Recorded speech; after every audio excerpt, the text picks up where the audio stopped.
Hi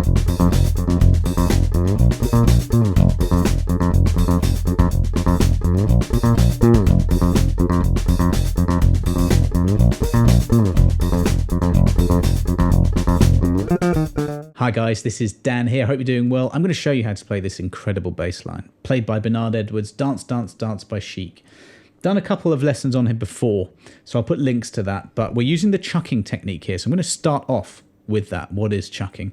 So it's almost like using a plectrum, putting your thumb and your first finger, your index finger, together.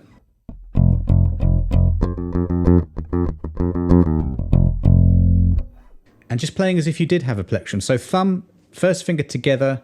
We're in the key of F minor, F Dorian, which I'll get onto later in the lesson. But for now, just put your first finger on the F, first fret of the E. Do an octave. That's 2 frets across, 2 strings down. That's the 3rd fret of the D string. And you want to strike the string right in the middle of that fingertip. That's a downstroke, okay? So let's just do that for now. Jumping over that A string from the E to the D and back again. I find it really helps to have some kind of steadying influence here. I'm anchoring just at the top here with my wrist, just so that my wrist falls very naturally where I'm doing this chucking.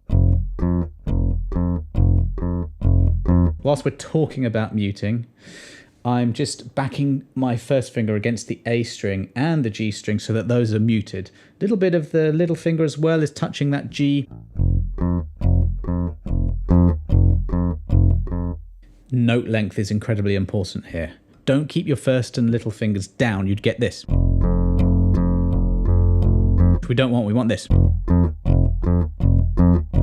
And that's just releasing pressure off each finger just after you've done the chucking. Okay, so you've got the down, which is where you play through that fingertip. You don't want to go too far down, by the way. This is all about economy of motion, not doing much. So the up is just taken care of by the fingertip on the way up. So you've got the down, and that really is the rhythm for the whole thing. So let's add that in now. So low F and 2 high Fs.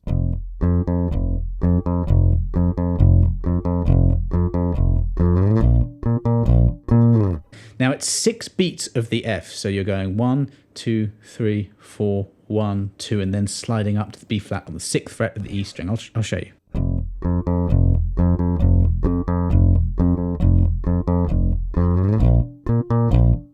And there is a slide from that high F. This is a way I would recommend you practice. Anything difficult, actually. No metronome, just slow it right down to a comfortable speed for you. And it's exactly the same pattern on the B flat, 6th fret to 8th fret of the E and the D strings. So just get used to that tempo. We've got the control of the fretting hand, controlling the note length, but also muting. And you've got this just jumping across the A string. Can put a bit of palm muting. Which is where you put that fleshy part of your palm resting very lightly against the strings. You get this cool sort of chunky tone.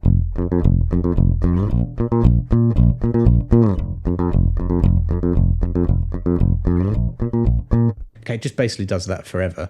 And then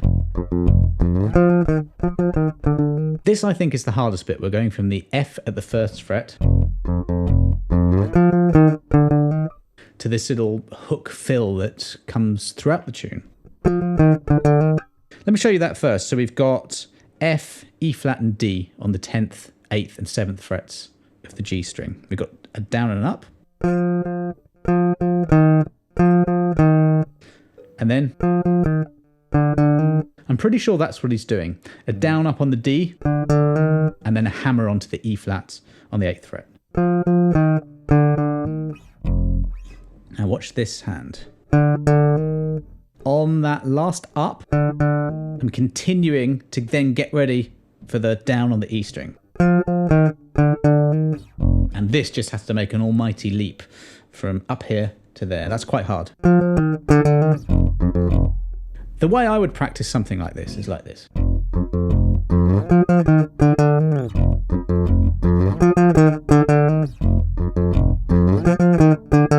I'd just cycle around the hard bit, no metronome, and then I would start to introduce a metronome. The tempo of the original is at 123 beats per minute. So no metronome to start with, then bring a metronome or a drum beat at a tempo that's manageable for you, go at your own pace, and then just ramp it up 5 BPM, I would say, each week until you get it. This took me quite a while to get this chucking technique, but it feels quite natural to me now. Like anything, you've just got to practice it over and over and over again until it feels good to you. There's really no other secret than doing that. I'll probably get this drum beat that I was playing to and make it downloadable for you. Okay, so follow the link to that and you can practice to this tempo. Bernard varied things a little bit, so stuff like when he goes to the B flat, and then A flat, 4th fret. This is probably a good time just to talk about the key and the notes that Bernard was using here. It's very reminiscent of good times.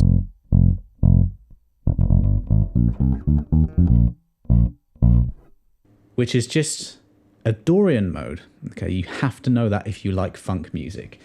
The Dorian mode is the second mode of a major scale. So if F Dorian is the second mode of a major scale, then we're in the key of E flat major. Okay.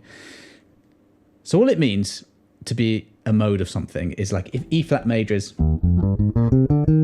E flat, F, G, A flat, B flat, C, D, E flat. Those are the notes of E flat major. If you now instead start not on the E flat, but on the F, the second note, and play those same notes with those same flats, have a F Dorian mode. F, G, A flat, B flat, C, D, E flat, and F.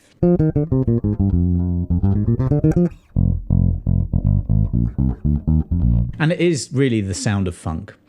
And in both cases, what we're doing here is we're starting on the 1 chord, in this case F minor,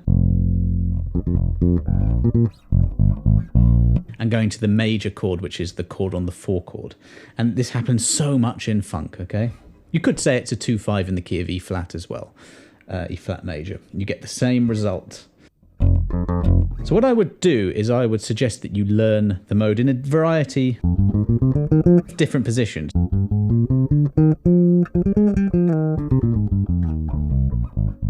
Simply as those 7 notes. It's a minor mode, so we can use minor pentatonic. Second note is A flat. That's what we're doing to get back. Or I shouldn't say we, it was the great Bernard did. There are a couple of other points, not in the single, but in the on the album version, which is about 8 minutes. He does a few different things. There's a point where he just stays on this, pedaling on this F here, which is on the 8th and 10th frets of the A and the D strings. So do listen to that version so you can hear this. Now, because I'm on the A and the G, I'm muting, like by doing this. I'm touching the tip of my first finger up against the underside of the E string. That mutes that. Backing that first finger onto the D, and keeping those notes short again.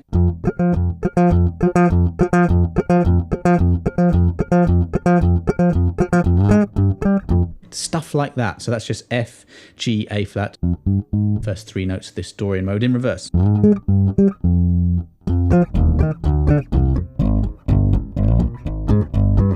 So you can practice doing a little bit more, being a bit busier by, just to try and work out the Dorian mode and the sound of it. But obviously if you're playing this live, you would stick to Bernard's version. Let me just show you this with Fingerstyle, because it's a good workout.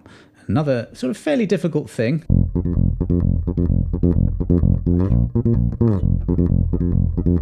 And this time we're going to go index and then jump immediately across the A string to the index finger again on the D string, and then do index middle.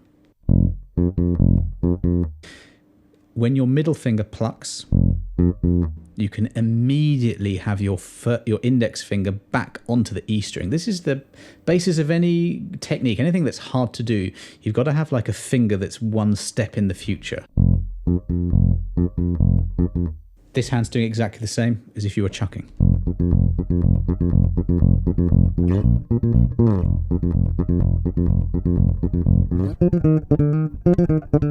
I'm moving my thumb down here.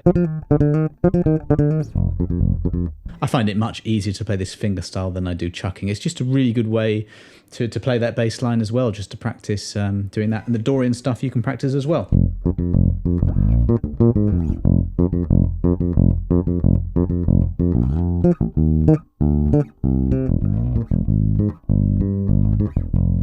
I know that's not the bass line, but I'm just using those Dorian notes, F Dorian notes, connecting the chords up just for a bit of practice. Put the original on, listen to it very closely with headphones on. You'll hear it's roughly, what I was teaching you, but there are some little areas where he'll break out into different notes.